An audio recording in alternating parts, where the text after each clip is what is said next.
নির্ঝর বেরিয়ে যাবার পর সকাল কেটে দুপুর হতে লাগলো। ছায়ার রুম থেকে বের হয়নি, বই নিয়ে পড়ছিল। বই পড়তে পড়তে সময়ের খেয়াল ছিল না তার। কী রে মা, কি এত পড়ছে সারাদিন? নয়লা বেগমের কথায় ছায়া চশমাটা খুলে বই থেকে মুখ সরিয়ে নয়লা বেগমের দিকে তাকায়। কিছু না মা, আসলে বইটা বেশ মজার, তাই শেষ করতে চাইছিলাম। ও, শেষ হয়েছে কি? না, এখনও একটু বাকি। ও, আয় বাইরে আয়। বাইরে যাব? হ্যাঁ মা, আসছি। ছায়া উঠে শাড়ি ঠিক করে নাইলা বেগমের সাথে বাইরে আসে। তমা বসে বসে টিভি দেখছে। ছায়াকে দেখে ছায়ার দিকে মুখ ঘুরালো। কী রে ছায়া, সারাদিন কই ছিলি? বই পড়ছিলাম আপু। ও আচ্ছা, আয় আঙ্গুর খা। ছায়া প্রথম হ্যাঁ বলবে, তার আগে তার মনে পড়ল নির্জনের বলা কথা। ছায়া চুপ হয়ে গেল। আচ্ছা মা, এখানে কি সিসিটিভি আছে? হ্যাঁ, আমাদের পুরো বাড়িতে আছে, শুধু বেডরুমে নেই। ছায়া কিছুটা ভয় পেয়ে বলল, ও না আপু, তুই খা, আমি খাবো না। আচ্ছা তাহলে চল খেতে বসি। মানে উনি না আসলে খাবো না। কেন মা, খাবি না কেন? ওকে আমি বলে দেব, তুই খেয়ে নে, আয়। না মা, প্লিজ জোর করবেন না। আরে বোকা মেয়ে, কোনো সমস্যা নাই, আমি আসি তো। মা না, তুমি কি বেয়াদব রে ছায়া? মা এত করে বলছে আর তুই না না করে চলছিস? এই শিক্ষা দিয়েছি তোকে, অসভ্য। বৌমা, ওকে রাগ করো না। থাক মা, সমস্যা নাই, ইমোশনাল হয়ে। তোর কথায় মা কষ্ট পেয়েছে ছায়া। আসলে আপু, বোনের কথার ওপর ছায়া আর কথা বলতে পারল না। সে মিম করে টেবিলে গিয়ে বসে। আমার শাশুড়ি মাকে নিয়ে চুপচাপ বসে পড়ে। তারপর খাবার সার্ভ করে। সবাই মিলে খাবার শেষ করে ওঠে। তারপর যে যার মতো রুমে চলে যায়। কিছু সময় পর নির্জন বাসায় ফেরাতে ছায়ার বুকের মাঝে ধমধম শব্দ হচ্ছে না, জানি কি হয়। নির্জন বাসায় এসে সোজা ওয়াশরুমে চলে যায়। লম্বা একটা শাওয়ার নিয়ে এসে বাইরে চুপচাপ চুল আঁচড়াতে শুরু করে। ভেজা চুলে নির্জনকে যেন একটু বেশি সুন্দর লাগে। চলো খেতে চলো।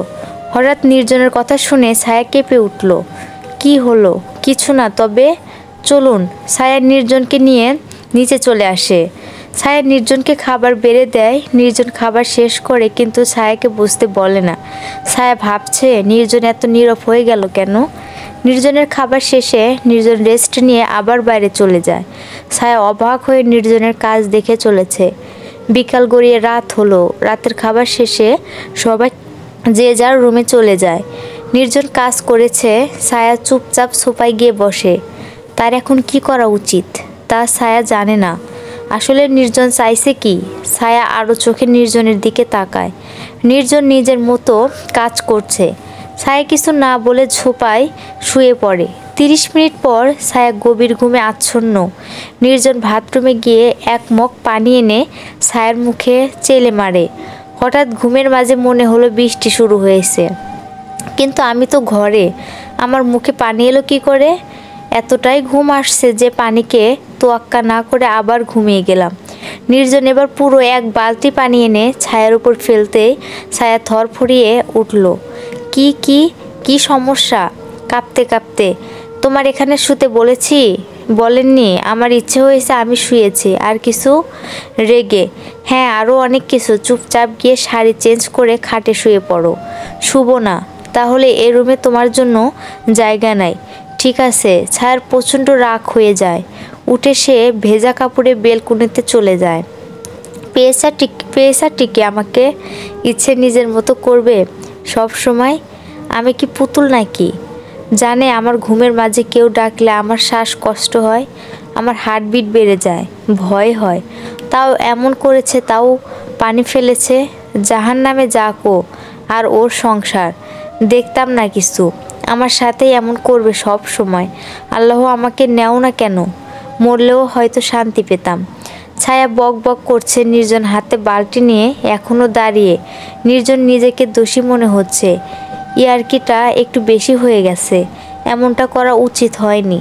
বাচ্চা মেয়েটা কষ্ট পেয়েছে। সংসার কি তা আসলে ছায়া বোঝে না। সে নিজের খেয়াল রাখতেও বোঝে না, তো কি করে বাইরেই কথা বুঝবে। নির্জন কিছু সময় দাঁড়িয়ে থেকে পানিগুলো পরিষ্কার করে বারান্দায় চলে আসে। ছায়া ফুপিয়ে ফুপিয়ে কেঁদে চলেছে। নির্জন গিয়ে ছায়াকে সামনে হাঁটু ভাঁজ করে বসে নির্জনকে দেখে ছায়া মুখ ঘুরিয়ে নেয়। সরি, লাগবে না, সরি প্লিজ। কান ধরে নির্জনকে কান ধরতে দেখে ছায়া বেশ অবাক হয়, কিন্তু মনে মনে ভালোও লাগে। নির্জন ছায়ার মনের ভাব বুঝতে পেরে তাকে কোলে তুলে নেয়। ছায়া চুপচাপ তাকে নির্জন একটা শাড়ি দিয়ে ছায়াকে পাঠায়। ছায়া শাড়ি পাল্টে রুমে আসে। নির্জন ছায়াকে শুইয়ে দেয়, তার মাথায় বিলি কেটে দেয়। এটাই এক প্রকার সরি। নির্জন জানে ছায়ার মাথায় কেউ বিলি কেটে দিলে ছায়ার সমস্ত রাগ ভালোবাসায় পরিণত হয়।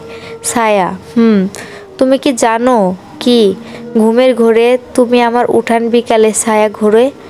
ছায়া প্রায় ঘুমে অবস্থা, সে কিছুই বুঝতে পারবে না নির্জনের কথা। তাই নির্জন ছায়াকে ভালোবাসার কথাগুলো বলল। ছায়া চুপচাপ ঘুমিয়ে পড়ে নির্জনের বুকে, আর নির্জন ছায়াকে বুকের মাঝে নিয়ে ঘুমিয়ে যায়। এই এক অপরূপ চিত্র, যা আমার মতো ক্ষুদ্র মানুষ লিখে প্রকাশ করতে পারবে না। এই তো পরম শান্তি, এই তো রহমত। একটু রুমের মাঝে কিছু ছেলেকে বেঁধে রাখা হয়েছে। তাদের সামনে নীল শার্ট সেই আগের ব্যক্তিটাও দাঁড়িয়ে। তাদের বলছিলাম ছায়ার উপর নজর রাখতে। জি স্যার। তো রিপোর্ট দে এখন। স্যার ক্ষমা করবেন, নির্জন চৌধুরী এমনভাবে ছায়া ম্যামকে আবদ্ধ করে রেখেছে, ছায়া ম্যামের ধারে কাছে যাওয়া সম্ভব না। আমি তো তোদের থেকে কৈফত চাইনি, আমি চেয়েছি রিপোর্ট। স্যার সরি স্যার, আর হবে না। এই ওদের ব্যবস্থা নে। কিছু লোক এসে লেকগুলোকে নিয়ে যায়। ছায়া, তুমি শুধু আমার, তুমি অন্য কারোর হতে পারো না। ছায়া, কখনো না। তুমি আমার না হলে তুমি সত্যি কারোর হতেও দেব না, অন্য কারোর না। সকালে রোদ মুখে পড়তে ছায়ার ঘুম ভেঙে যায়। টিপ টিপ করে চোখ খুলতে নিজেকে একটা বাঁশের তৈরি ঘরে আবিষ্কার করে। মাথাটা কেমন ভার হয়ে আছে, কেমন অসুস্থ ফিল হচ্ছে ছায়ার। কিন্তু সে সব তোয়াক্কা না করে ছায়া দেখতে থাকে চারদিকে প্রাকৃতিক ছোঁয়া। অপূর্ব দেখাচ্ছে সব কিছু। কিন্তু ছায়া এখানে এলো কি করে? ছায়ার কাল রাতে ঘটনা মনে পড়তে শুরু করে। তারপর বিছানা থেকে উঠে নির্জনকে খুঁজতে থাকে। ছায়া রুম থেকে বাইরে বের হতে নির্জনের দেখা পায়। তারা সম্পূর্ণ একটা ভিন্ন জায়গায় আছে। বাইরেও সব জায়গায় ফুলের গাছ আর বালি। এই বাড়িটার ভেতরে বাঁশের দেওয়াল, কিন্তু বাইরে দিয়ে তাকে আবদ্ধ করে রেখেছে ইট, সিমেন্ট। ছায়া কিছুটা অবাক হয়, তারা কোথায় এটা। ছায়া নির্জনের কাছে এগোতে গেলে মাথা ঘুরে ওঠে। পাশের দেওয়ালে ধরে বসে। নির্জন ছায়ার ক্লান্তি দেখে ছায়াকে ধরে বসে। নির্জন ছায়াকে ধরে বুঝতে পারে ছায়ার জ্বর আসছে। কালকে রাতে ওভাবে ভিজে অবস্থায় থাকার জন্য হয়তো এসেছে। তুমি বাইরে এলে কেন? তোমার তো জ্বর আসছে। এটা কোথায়? এটা একটা শান্তিময় জায়গা, আমার ভীষণ পছন্দ। আমার কিছুদিন এখানে থাকবো। কতদিন? 5-6 দিন। ছায়াকে কিছুটা ক্লান্ত দেখে নির্জন ছায়াকে রুমে নিয়ে যায়। নির্জন ছায়ার জ্বর মেপে কপালে হাত দেয়। 103 ডিগ্রি জ্বর নিয়ে কি করে হাঁটছো ছায়া তুমি? ছায়া চোখ বন্ধ করে নির্জনকে ফিল করছে। জ্বরও খুব আজব জিনিস। যখন আসে তখন মাথার রগগুলো ছিঁড়ে নিয়ে আসে। মনে হয় কিছুই বোধগম্য নয়। মনে হয় সারা পৃথিবীর ওজন সব মাথার উপর দিয়ে রেখেছে। ছায়া চোখ বন্ধ করে রইল। নির্জন ছায়ার মাথায় লবণ পানির পট্টি দিচ্ছে। মাথায় হাত বুলিয়ে দেওয়াতে ছায়ার ভীষণ শান্তি লাগছে। ছায়ার শরীরে তাপমাত্রা ভীষণ তেজে বাড়ছে। জায়গাটা ভীষণ ঠান্ডা, বাইরে আবার বৃষ্টিও হচ্ছে। ছায়া চুপচাপ চোখ বন্ধ করে রেখেছে। নির্জন কম্বল নিয়ে ছায়ার পাশে ছায়াকে জড়িয়ে শুয়ে পড়ে। ছায়ার শরীরে তাপমাত্রা নির্জনের সহ্য না হলেও নির্জন ছায়াকে আঁকড়ে ধরে রেখেছে। ছায়ারও শান্তি লাগছে। সামনে থাকা কাচের টেবিল টিপি সব কিছু চেলে উল্টো দিকে ফেলে দিচ্ছে অচেনা সেই আগন্তুক। নির্জন ছায়াকে নিয়ে কোথায় সরতে পারে? আমি বলেছিলাম ওদের উপর খেয়াল রাখতে, তোরা রাখলি না কেন? ও কেন আমার ছায়াকে নিয়ে গেল? কি করে নিতে পারলো? ভীষণ বিকটভাবে চিল্লিয়ে কথাটা বলল আগন্তুক। স্যার, খুব কড়া সিকিউরিটি সিস্টেম এর মাঝে আমরা খুবই কষ্ট করেছি, কিন্তু খবর পাইনি। নির্জন, তুই আমার ছায়াকে নিয়ে ঠিক করছিস না। আমি তোকে ছাড়বো না। কতদিন লুকিয়ে থাকবি? সামনে তো তোকে আসতেই হবে। নির্জনকে যেখান থেকে পারো খুঁজে বের করো। আমি নিশ্চিত ও এমন কোথাও আছে যেখানে কেউ নেই, ও আর ছায়া। এবার ওদের খুঁজে পেলে নির্জনকে মেরে ছায়াকে আমি আমার করে নেব। তোদের দায়িত্ব ওকে খোঁজা। অচেনা লোকের চিল্লানোতে সবাই কেঁপে ওঠে আর রুম থেকে বেরিয়ে যায়। সবাই চলে গেলে লোকরা একটা রুমে চলে আসে, যেখানে লাইট অন করতে দেখা যায় শুধু ছায়ার ছবি। পুরো দেয়াল জুড়ে সব জায়গায় শুধু ছায়ার ছবি। লোকটা দেওয়ালে টানানো একটা বড় ছবির পাশে যায়। তুমি শুধু আমার ছায়া, শুধু আমার, আর কারোর নও, কারোর হতে দেবও না। খুব জলদি আমার কাছে নিয়ে আসবো ছায়া, খুব জলদি। লোকটা কিছুটা পাগল পাগল করে কথাগুলো বলছে। ছায়ার জ্বরের ঘোরে আবুল তাবুল বকার অভ্যেস আছে। নির্জন ছায়ার থেকে উঠে আসতে গেলে ছায়া নির্জনকে টেনে আবার কাছে নিয়ে আসে। যাবেন না, আপনার শরীরের ঘ্রাণটা খুব মিষ্টি, আমার খুব ভালো লাগে আপনার সাথে থাকতে, আপনার কথা শুনতে, আপনাকে ভালোবাসতে ইচ্ছে হয়। কত ভালোবাসে আপনাকে, আপনি যদি জানতেন তবে কষ্ট দিতেন না। নির্জন বুঝতে পারে ছায়াকে এখন যা প্রশ্ন করা হবে তার সঠিক উত্তর নির্জন পাবে। তাই সে ছায়াকে বলল, সেদিন বিয়েটা কেন করেছিলে? ছায়া, ভালোবাসো বলে নাকি বাধ্য হয়ে? আমি ভালোবাসি খুব আগে থেকে, কিন্তু সেদিন বিয়েটা করেছিলাম আপনার মায়ের কথায়। মানে? আপনার মা বলেছিল তোমার বিয়ে হতে দেবে না, আপনাকে বিয়ে না করলে। এইটুকু বলে ছায়া আবার ঘুমিয়ে যায়। নির্জনের মুখটা ভীষণ ফ্যাকাশে হয়ে যায়, যেন ভীষণ বড় একটা ভুল করেছে সে।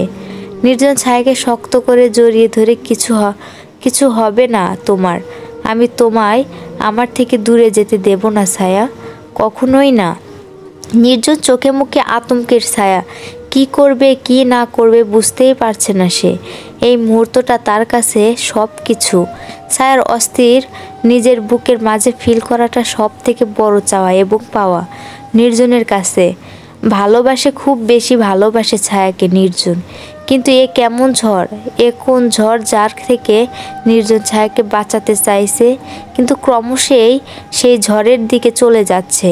এটা কপই জানে না। সকাল গড়িয়ে দুপুর। নির্জন ছায়াকে উঠিয়ে খাবার খাইয়ে দিল আর ওষুধ।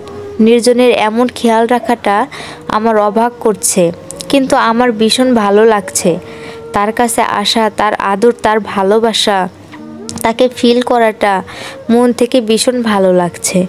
ছায়াকে মধু হাসতে দেখে নির্জন ছায়ার সামনে গিয়ে বসে। কিছু না, এখন একটু ভালো লাগছে।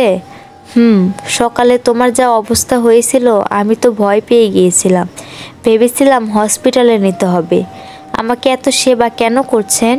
কারণ তুমি ছায়া, আমার স্ত্রী, আমার সব থেকে কাছের মানুষটা তুমি। আপনি তো আমাকে সহ্যই করতে পারেন না। কে বলল?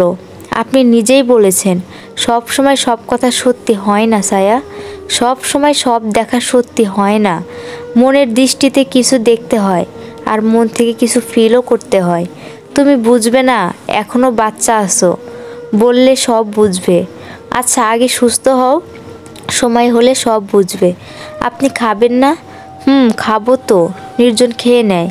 ছায়া শুয়ে পড়ে। নির্জন ছায়ার মাথায় হাত বুলিয়ে দিতে থাকে। জানো, কখনো কখনো আপন মানুষ ধোকা দেয়। কি করছেন? না, কেউ কিছুই করেনি। তুমি ঘুমাও ছায়া। ঘুম আসছে না কেন? সকালে অনেক ঘুমিয়েছি যে। আচ্ছা ঠিক আছে, চলো তবে একটা ভিউ দেখাই। ছায়ার হাত ধরে ছায়াকে দাঁড় করায় নির্জন। তারপর পেছন দিকেই জানালাটা খুলে দেয়। ছায়া সামনে থেকে অবাক। সামনে শুধু নীল সমুদ্র। তার মানে তারা সমুদ্রের পাড়ে আছে, কিন্তু এটা বাংলাদেশের সমুদ্র বলে মনে হচ্ছে না। আমরা বাংলাদেশে আছি তো নাকি? না, আমরা মালদ্বীপে আছি। কি? ছায়ার ভ্রু কপালে উঠল। এত দূর কি করে আসলাম এক রাতে? নির্জন একটা ডেভিল সাইট দিয়ে বলে। ছায়া নির্জনের কথা বুঝতে পেরে থ হয়ে যায়। লোকটা সাংঘাতিক। দিন গড়িয়ে বিকাল হলো। ছায়া এখন একটু সুস্থ, জ্বর পড়েছে। নির্জন ছায়াকে নিয়ে বাইরে আসলো।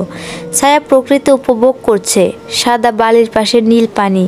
নির্জন ছায়ার হাত ধরে সমুদ্রের পাড় ঘেঁষে হাঁটছে। অসম্ভব সুন্দর এই মুহূর্তটাকে ছায়া খুব আনন্দের সাথে উপভোগ করছে। ছায়া শুধু নির্জনের দিকে তাকিয়ে আছে। নির্জনকে দেখে ভালোবাসার এক অন্য অধ্যায় ছায়া শিখল। মনের মাঝে হাজার সুখ পাখি উড়ে নির্জন হাঁটতে হাঁটতে নির্জনকে ডাক দেয়, ছায়া। ছায়া কণ্ঠে এই প্রথমবার নির্জন নিজের নাম শুনল। নির্জন ছায়ার দিকে তাকিয়ে এক গাল হাসি দিল। এভাবে ভালোবাসবেন তো? কখনো ছেড়ে যাবেন না তো? ছায়ার প্রশ্নগুলো নির্জন ছায়ার দিকে ঘুরে দাঁড়ালো আর ছায়ার কপালে চুমু দিল। কখনোই না।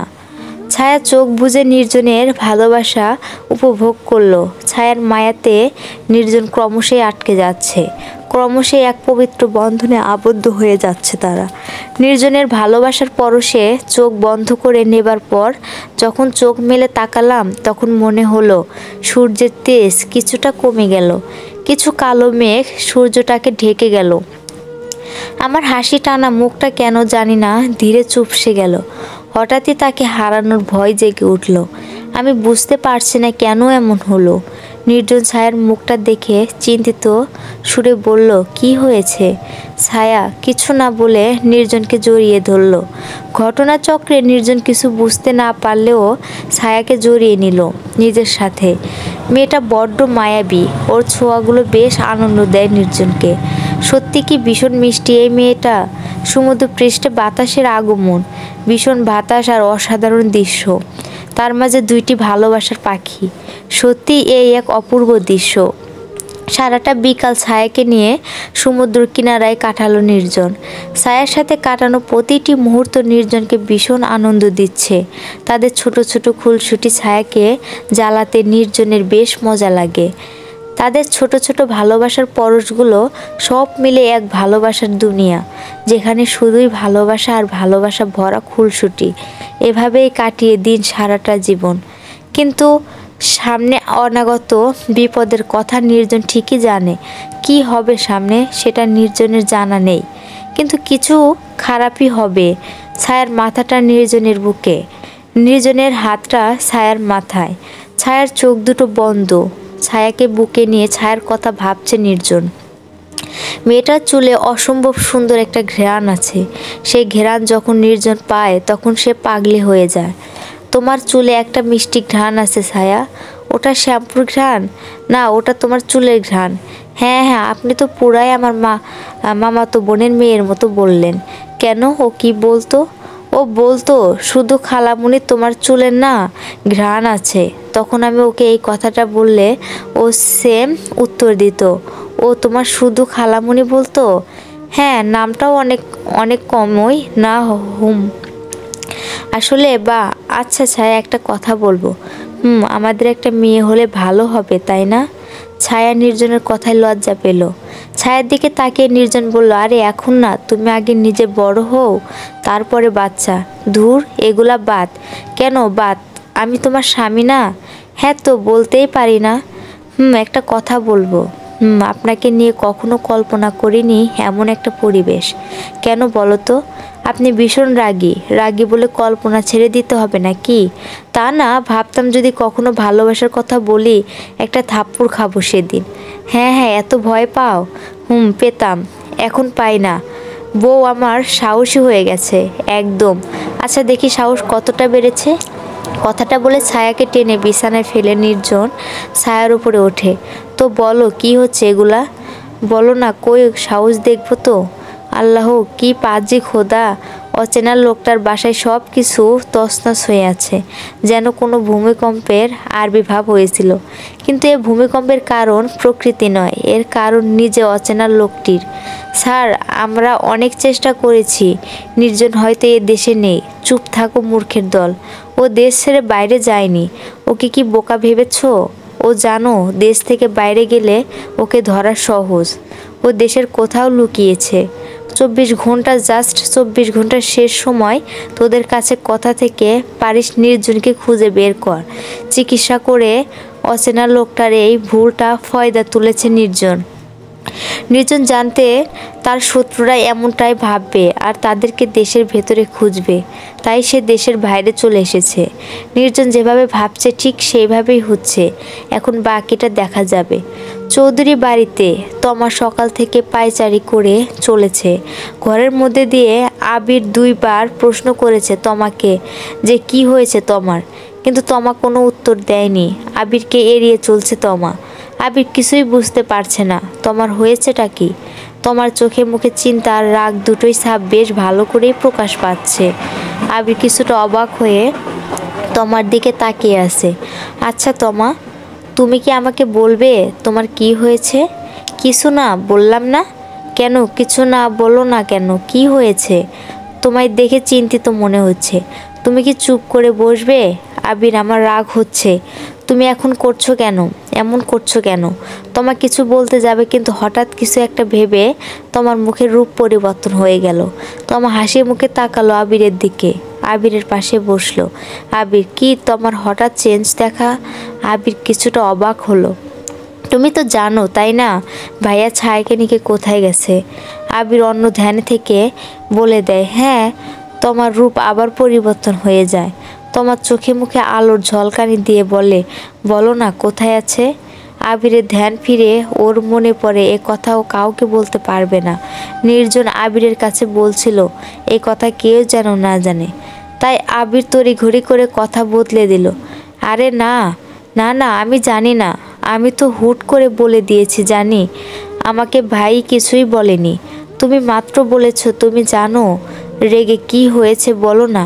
তমা, ভাইয়া আমাকে বলবে কেন? ভাইয়া বলতে হলে আগে মাকে বলতো।